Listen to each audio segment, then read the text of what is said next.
So, so I'm here with Dayna Hartwick, a good friend, longtime friend, and a really cool and wonderful person.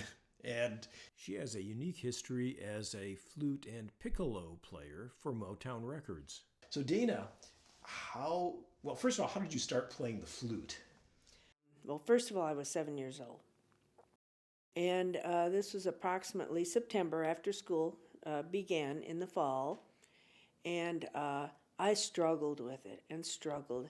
And my mom helped me with the fingerings and this and that. And finally, but I really liked it. And so she said, "Well, I think we're going to get you an instrument."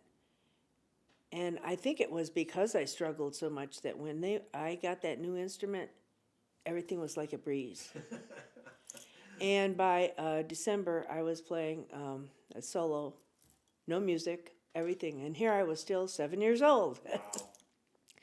Anyway, um, by the time I was about 9, I started playing with, actually, it was the Mount Clemens Symphony and the Grosse Pointe Symphony.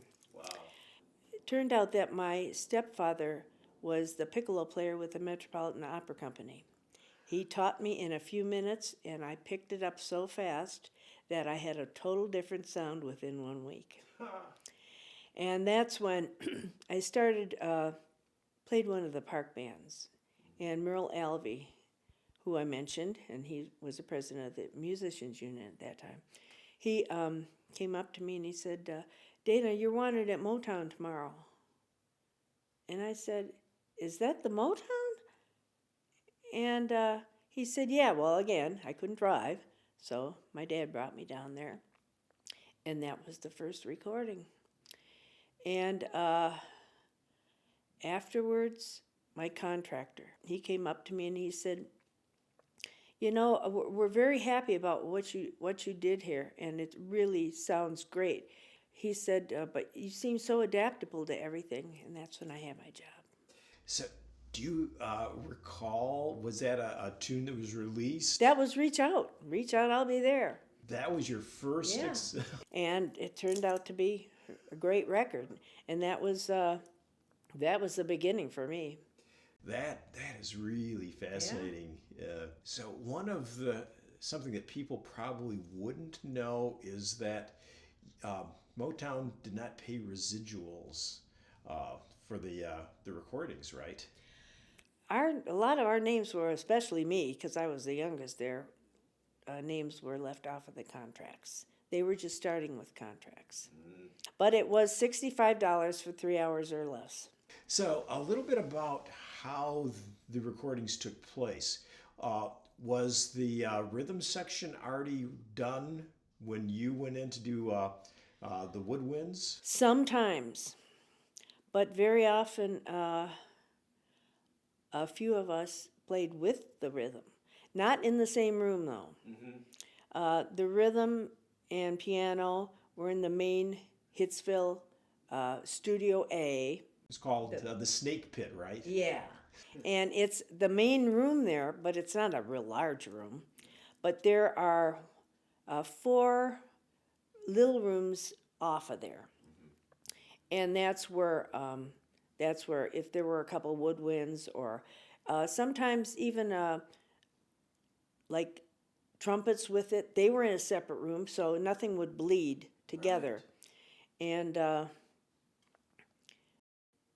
also a picture you have of my electric flute. Yeah, tell us about how that came about. Yeah. Electric flute was kind of just getting started, and what I mean by that was they started to try as an experiment to put a microphone in the head joint of a flute, which this flute has.